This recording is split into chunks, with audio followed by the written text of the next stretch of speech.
Olá, eu sou Giovana Campos e começa agora o programa Espiritualidade em Debate, o programa da Associação Médico Espírita de Santos aqui na Santa Cecília TV.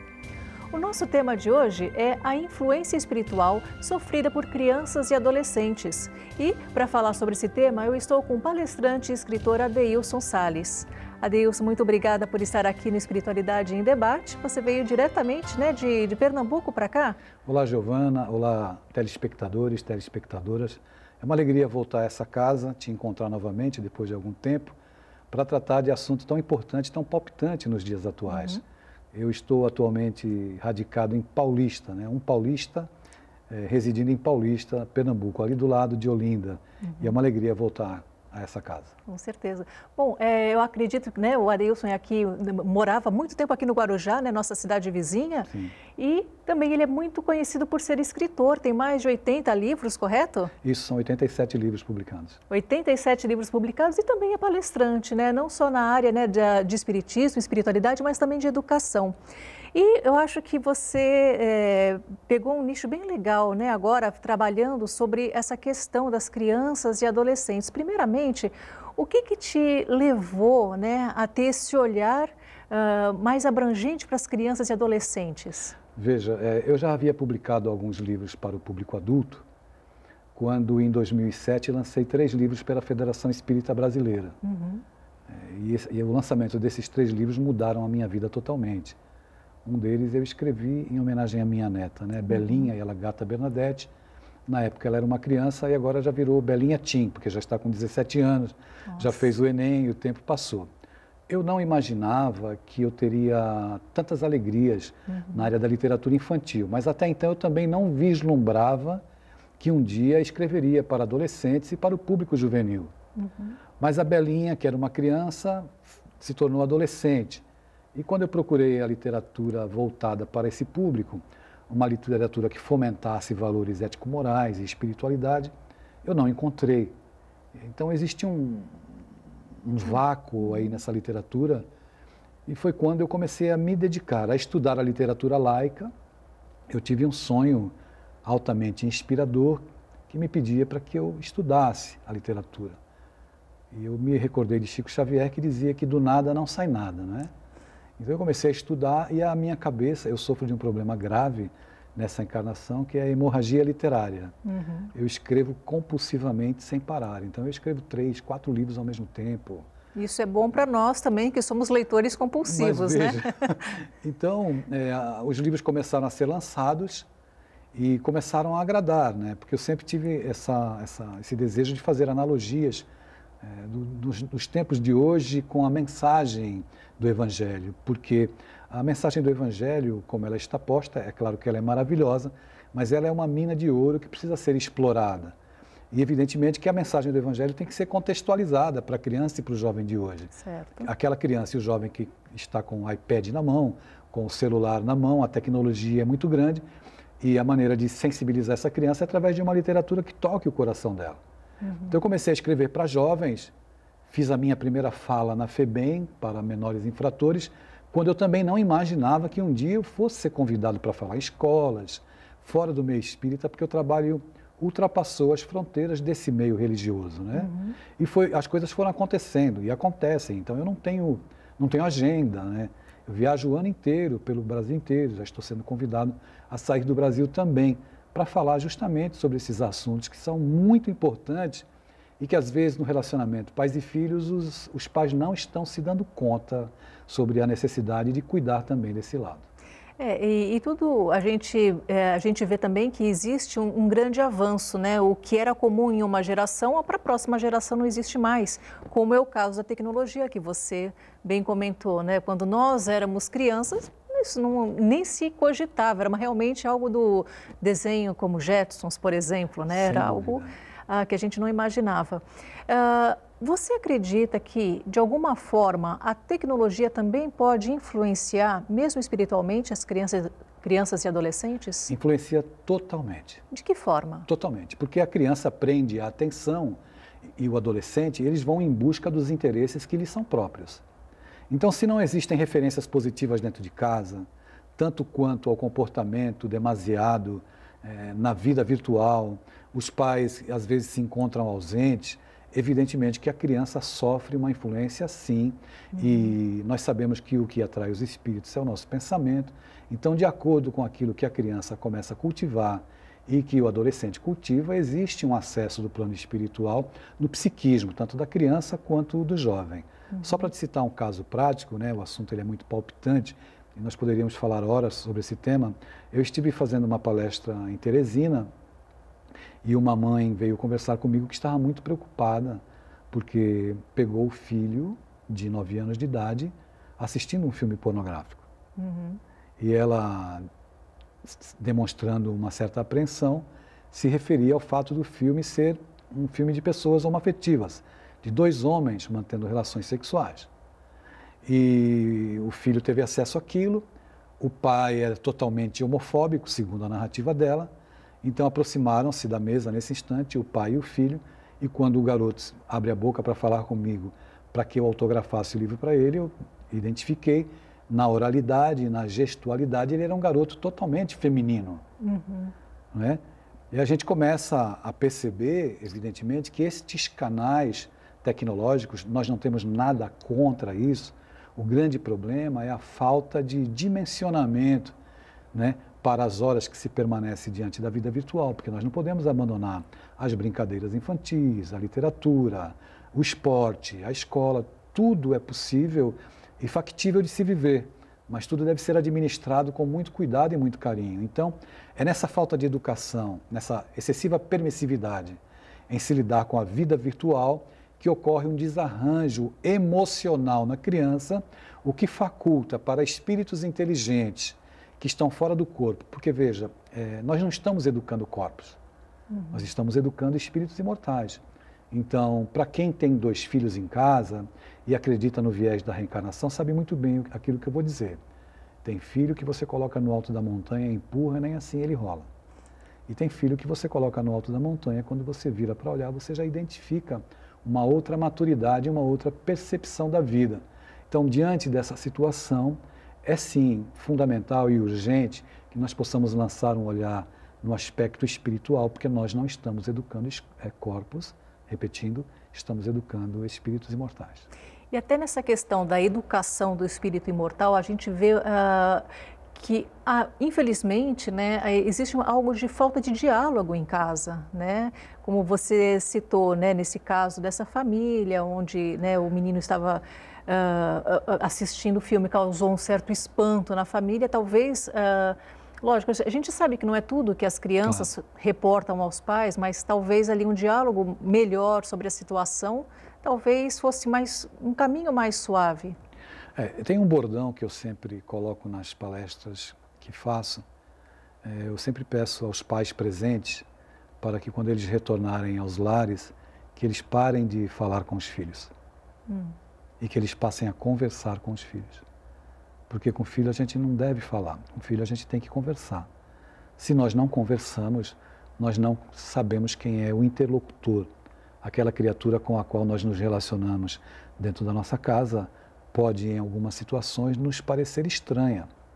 Então, tem muitos jovens hoje dentro dos lares pedindo socorro e os pais não conseguem identificar, porque falta justamente esse diálogo. Mas como é que eu vou dialogar com o meu pai ou com a minha mãe se no instante em que a gente vai conversar eu sou adjetivado pejorativamente? Então, no relacionamento, que é muito complexo e muito delicado, erguem-se, por vezes, barreiras invisíveis, barreiras imperceptíveis aos pais que estão, claro, ocupados, preocupados com tantas coisas, e que os filhos não vão ultrapassar essa barreira, porque entendem, até pelo comportamento dos pais dentro de casa, que eles não devem falar sobre determinados assuntos. Então, existe uma convivência velada de pessoas emocionalmente estranhas umas às outras. E isso é realmente perigoso, complicado, porque muitos jovens acabam resvalando na automutilação, no suicídio, enfim, é uma situação bem delicada. Até como nós havíamos, né, comentado um pouquinho antes, né, essa questão tecnológica, né, até favoreceu ano passado, ou retrasado, aquele movimento da baleia azul, né, que atingiu muitos jovens. Justamente. No livro que nós lançamos, o Game Over, que é um livro que teve uma aceitação muito grande, ele trata dos bastidores espirituais da vida virtual. Uhum. Então, enquanto os jovens, por exemplo, se comprometem, e infelizmente isso aconteceu em alguns lugares do Brasil e do mundo, a promoverem o Shocking Game. O que é o Shocking Game? Shocking Game é quem perde o jogo, quando joga assim em rede, via online, via webcam, compromete-se a promover a autoasfixia mecânica. Então, muitos jovens resvalaram no suicídio, porque não conseguiram, existe um histórico, um perfil psicológico, normalmente, desses jovens. A ausência dos pais nos lares, eles têm muita dificuldade de se relacionar, se isolam muito, né? E acabam, através dos personagens dos games, manifestando alguns lados da sua personalidade fragilizada. Então, muitos jovens acabam compactuando, né? Eles pactuam, quem perder promove a autoasfixia. E o Shocking Game, ele traz 3 possibilidades, 3 situações muito delicadas, que é o comprometimento da organização motora, curtir um barato como se usasse drogas, e o óbito. E isso vem acontecendo, processos obsessivos sendo deflagrados, porque alguns jovens, né, e crianças também têm pensamentos e alimentam pensamentos mórbidos. Certo. Bom, você comentou, né, sobre o livro Game Over. Quando que ele foi lançado? Ele foi lançado no ano passado. 2018? No ano comecinho passado. De 18. E como que surgiu a inspiração? Foi a partir de conversas, foi a partir de, como você comentou no início da entrevista, essa vontade, essa necessidade de analisar o que o Evangelho traz com as coisas mais modernas? Como que começou a se elaborar isso até surgir o livro? A história do Game Over é precedida por um outro livro, porque esse livro foi um livro ditado por um espírito. Ah, sim. Primeiro foi o Ainda Existe Esperança. Então eu não queria lançar livro algum para colocar nome de espírito. Como eu já tinha uma visibilidade com o trabalho, mais de 70 obras publicadas, eu não via necessidade de se colocar a autoria mediúnica. Os fatos foram convergindo para que eu me convencesse. E a mãe do próprio espírito, né, do Luiz Sérgio, a dona Zilda, que está ainda com 90 anos, está ainda encarnada, eu submetia a ela o texto, submetia a namorada do Luiz Sérgio à época que ele desencarnou, que é prima dele também. E como falei com o Divaldo, enfim, eu procurei me acercar, porque eu não poderia colocar o meu trabalho em risco por vaidade de colocar o nome de um espírito. Então, tomadas todas as medidas e os cuidados orientados por Allan Kardec, nós editamos primeiramente o Ainda Existe Esperança. E o Ainda Existe Esperança fala dos bastidores espirituais das escolas, os bastidores espirituais das reuniões de evangelização infantil e juvenil. E depois desse veio o Game Over, que veio tratar também dos bastidores espirituais, mas desses assuntos tão palpitantes que são os videogames, são os jogos eletrônicos, a vida virtual, porque esse quadro da vida virtual e da tecnologia, ele é irreversível. Certo. Nós que precisamos nos adequar, não é? Administrar-nos melhor o nosso tempo, passarmos isso para as nossas crianças e para os nossos filhos. Então, evidentemente, se surge um comportamento humano diferenciado, que envolve o psiquismo, a maneira de se pensar e a maneira como a informação chega na criança e no jovem, é claro que são canais abertos para que a espiritualidade possa utilizar. Espiritualidade superior e espiritualidade inferior. Nós não estamos condenando o videogame, porque videogame é maravilhoso. O grande problema é a falta de educação no uso dessa tecnologia. Direcionamento correto, né?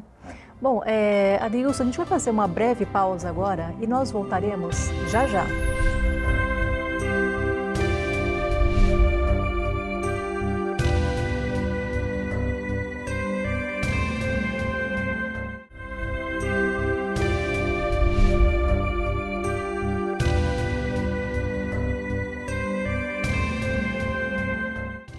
Estamos de volta com o programa Espiritualidade em Debate. Bom, você que está em casa já sabe, para saber um pouco mais sobre a Associação Médico Espírita de Santos, entre em nosso site www.amesantos.net.br ou através de nosso Facebook e Twitter, que é Ame Santos. No programa de hoje estamos falando sobre influências espirituais que crianças e adolescentes sofrem e eu estou aqui com o palestrante e escritor Adeilson Salles. Bom, Adeilson, você também comentou, né, que você costuma fazer muitas palestras em escola. A gente sabe que a escola ela é um ambiente primordial para crianças e adolescentes, mas ainda existe algo chamado bullying, né? E, por consequência da tecnologia, tem o cyberbullying, que também o pessoal consegue fazer usando erroneamente a tecnologia, né? Seja o computador, seja o smartphone, né? Que hoje em dia todos eles têm. Quando você toca sobre esse assunto do bullying, cyberbullying nas escolas, você acha que o jovem, né?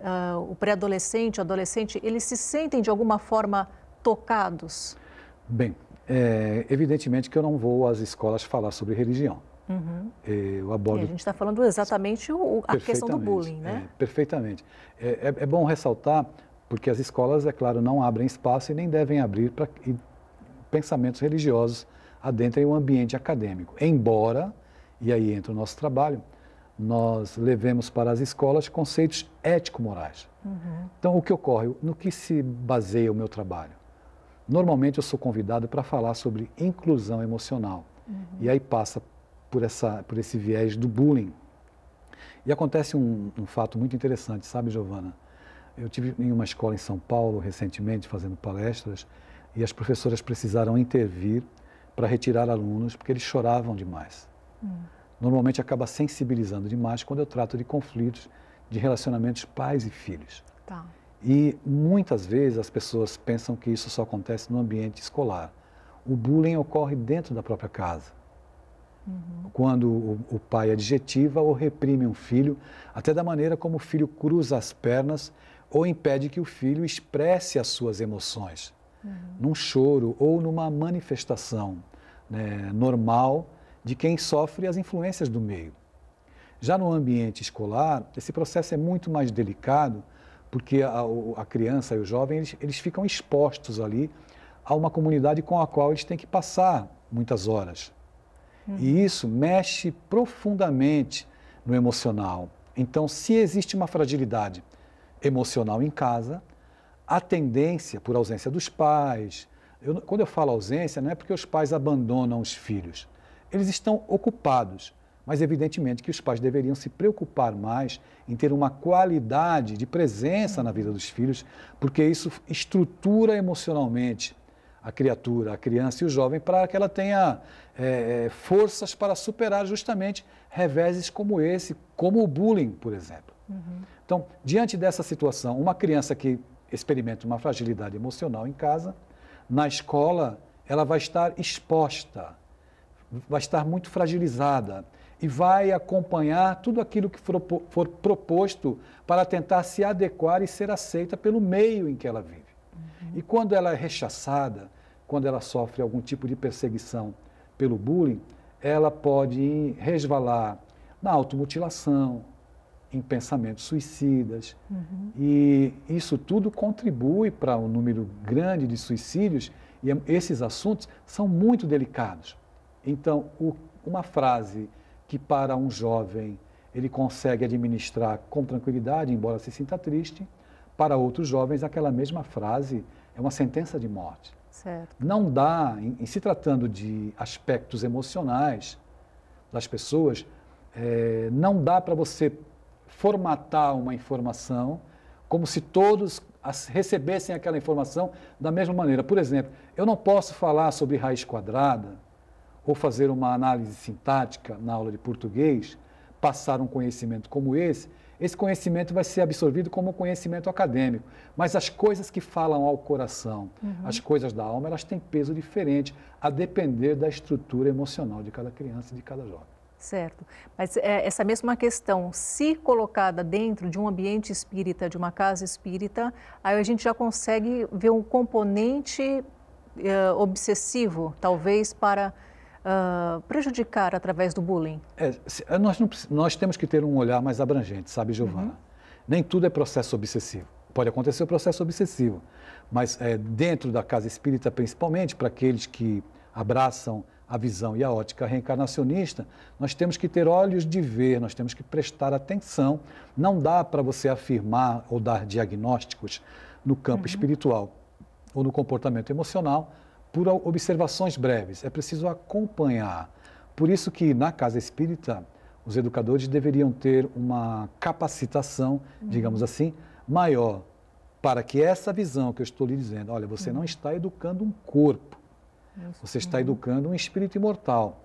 E muitas vezes a educação espírita, ela também apresenta aspectos da educação acadêmica. Aquela atitude professoral de apresentar Deus de uma maneira equânime, como se todos fossem ter a percepção de Deus da mesma forma, é uma forma equivocada, porque nós precisamos ir aos corações. É um método trabalhoso de educação, mas nós precisamos aprender a ouvir. Você tem 2 filhos em casa e os teus 2 filhos, cada um tem uma necessidade diferente. Um precisa de mais rigor, outro precisa de mais amor. Então a gente tem que ter essa visão um pouco mais clara no campo do espírito para poder atender, não totalmente, mas tentar chegar no coração. Fazer o possível. O possível. Bom, o que mais que que o público pode encontrar no seu livro Game Over? Ele traz várias narrativas e várias histórias dos personagens com a sua conexão com a dimensão virtual, o que acaba deflagrando.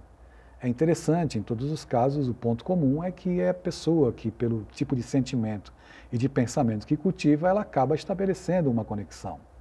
Mas tem algo interessante no livro que eu aprendi com esse amigo espiritual. Ele cita o Evangelho de Mateus, Mateus capítulo 16, versículo 19. E a analogia dele eu achei assim impressionante, encantadora. Tanto é que eu sinto muito nas minhas falas. Ele diz assim, Mateus 16, 19. E eu vos darei a chave do reino dos céus. Palavras de Jesus, né? Eu vos darei as chaves do reino dos céus. Ou seja, eu te darei a senha. E tudo aquilo que você liga no céu, você está ligando na terra. E tudo aquilo que você desliga na terra, você está desligando no céu. Ou seja, eu te darei a senha do Wi-Fi da tua vida. E tudo aquilo com o que você se conecta na terra, os interesses que você tem na terra, a depender desses interesses, você vai estabelecer uma conexão na dimensão espiritual. Então, onde está o teu tesouro, ali estará o teu coração. Se a minha conexão é apenas no campo do sexo, ou das drogas, ou de qualquer sentimento que vá me desestruturar, isso vai repercutir na dimensão espiritual. Não dá para pensar em vida sem que se olhe para as 2 dimensões, porque existem consequências. Ações minhas reverberam na dimensão espiritual. Então, aproveitando para chamar Allan Kardec para a nossa conversa, no Livro dos Médiuns, no capítulo 14, item 159, Allan Kardec diz assim, todo aquele que sente em um grau qualquer a influência dos espíritos, é por isso mesmo médium. Ele não escreveu assim do jeito que eu vou falar agora. Todo aquele que sente em um grau qualquer, a partir dos 18 anos, percebe? Então, se todo mundo sente em um grau qualquer a influência dos espíritos, essa influência se dá em todas as idades. Então, no contexto da rebeldia, às vezes, no trato com o adolescente, quando ele está sendo pressionado pela eclosão dos hormônios, pela individualização psicológica que ele começa a experimentar 12, 13 anos e sente uma orfandade emocional, porque percebe que é individualidade diferente do pai e da mãe, começa a emitir juízo de valor sobre o pai e sobre a mãe, isso é determinante. Reminiscências de vidas passadas que sutilmente surgem, ele vai se apresentar tal qual é, e a mediunidade. Esses 4 fatores combinados e colocados dentro de um caldeirão são altamente explosivos. E nós devemos compreender que no trato com os nossos filhos, tanto quanto nós, eles também sofrem essa influência espiritual que é determinante para o equilíbrio emocional, para a saúde, etc, etc, etc. teríamos que ter mais tempo para falar sobre tudo. Com certeza. O livro, ele é mais voltado para o pai, ele é mais voltado para o adolescente, o linguajar atinge todas as gerações? Atinge todas as gerações. Eu diria que os pais deveriam ler primeiramente esse livro. Claro que os adolescentes, quando veem o título e veem a capa do livro, um joystick e o título do livro chama muito a atenção, mas é voltado para os pais e para os jovens de uma maneira geral. Eu tenho recebido muitas notícias boas acerca da repercussão desse trabalho e o tanto que ele tem ajudado aí muitos pais e muitos jovens. E o que é fundamental nos dias de hoje. É fundamental. Né? As pontes, né, elas não devem ser desfeitas, e sim cada vez mais... Sem dúvida, Giovana. Sem dúvida. Reforçadas, né? Sem dúvida. Adeilson, nós temos agora um minutinho para o final do nosso programa. Você poderia deixar uma mensagem para o nosso público de casa que está assistindo agora o Espiritualidade em Debate? Claro. Eu me dirijo aos pais, porque é fundamental que nós estabeleçamos conexões com os nossos filhos. É importante respeitar o universo deles. A educação, ela deve ser propositiva. Então, que os pais tenham autoridade, mas sem usar do autoritarismo. Não é preciso agredir, não é preciso xingar, mas nós precisamos sondar o coração dos nossos filhos, prestar atenção, porque até em silêncio eles revelam o que se passa na intimidade do coração deles. Muito bom. Bom, e para os pais ou mesmo jovem que ficou interessado, né, no livro Game Over, como eles podem adquirir? Na livraria Saraiva, você vai encontrar esse livro, né, nas grandes redes do Brasil. Vou colocar no Google o nome do livro, o meu nome, Adeilson Salles, que certamente aparecerão atalhos ali para aquisição, não apenas desse livro, mas para conhecer aí esse trabalho que a gente vem fazendo há algum tempo. E até comprar online também, que hoje, sem dúvida alguma, pegando online, o ramo, o nicho da tecnologia, o nosso tema de hoje, né? Por que não comprar online também? Também, tranquilamente.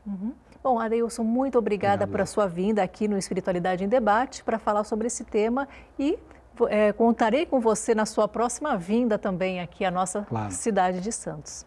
Você que está em casa já sabe, programa Espiritualidade em Debate inédito toda quarta-feira às 18 horas. Espero você nesse mesmo horário. Até lá!